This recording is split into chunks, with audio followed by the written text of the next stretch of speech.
Setelah hampir 5 bulan tinggal di Kasine, kami akhirnya pindah ke Kampiani, desa di mana kami melayani selama kurang lebih 3 tahun.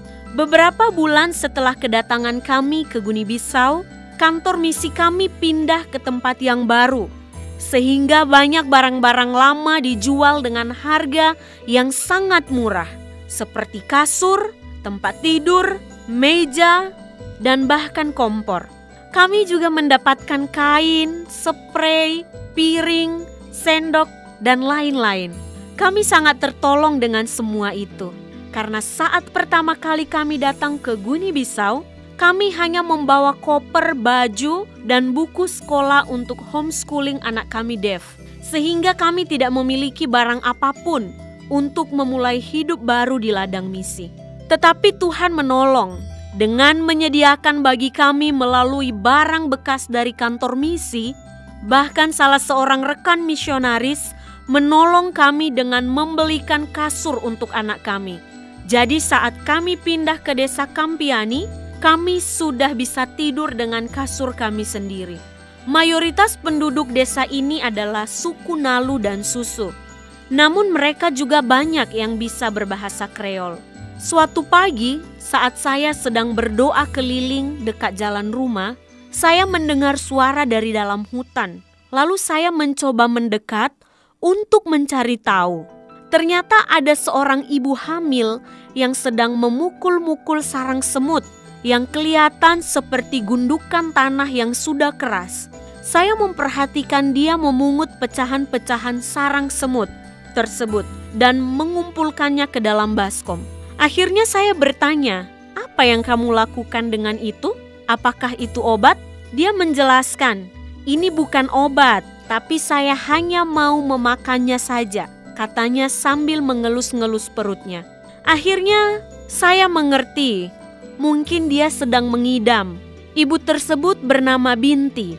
Walaupun ia tidak terlalu bisa berbahasa Kreol, karena dia biasanya berbicara dengan bahasa Susu, namun kami bisa berkomunikasi. Dia sedang dalam perjalanan menuju sawah dan mengundang saya untuk melihat sawahnya.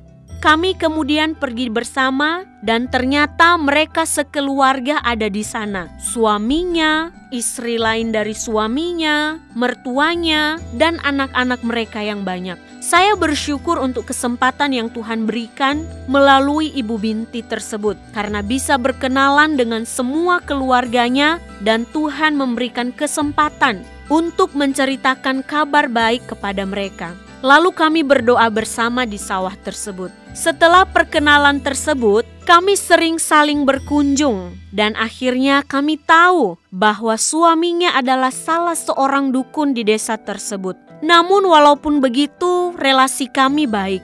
Kami merasa mereka juga menerima kami. Beberapa bulan kemudian, saat padi-padi siap dipanen, mereka mengundang kami lagi ke sawah untuk panen bersama. Mereka memberi kami banyak beras. Bahkan lebih dari itu, suami Binti yang kami panggil Baba menunjuk ke arah satu petak sawah dan berkata, "Itu bagianmu, itu punya kalian." Baba menceritakan bahwa tahun-tahun yang lalu mereka tidak menikmati panen yang banyak karena padi sering rusak. Tetapi saya ingat dulu kamu datang ke sini dan mendoakan kami. Saya juga ingat kamu mendoakan sawah kami. Sekarang kami panen banyak. Kami senang sekali. Ya, Tuhan itu besar, katanya. Kami memakai momen ini untuk menceritakan lagi tentang kabar baik kepada mereka. Beberapa bulan kemudian, Ibu Binti melahirkan anak perempuan dan mereka meminta izin untuk memberi nama anaknya itu seperti nama saya. Jadi akhirnya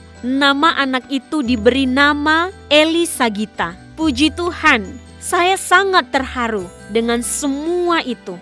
Dan yang sangat indah lagi bahwa 6 tahun kemudian anak pertama dari Ibu Binti dan Baba yang bernama Usumane Kweta menyerahkan diri untuk percaya kepada Yesus dan menerima Yesus sebagai Tuhan dan Juru Selamatnya. Seperti padi tersebut, ada masa menanam dan ada masa memanen. Dan di dalam proses pertumbuhan, kadang ada banyak yang menghalanginya.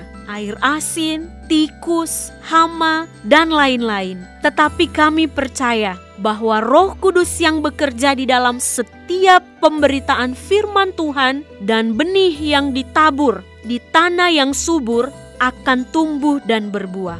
Kiranya Roh Kudus yang terus bekerja di hati Unsumane sehingga ia bisa terus bertumbuh dan menjadi berkat bagi keluarganya.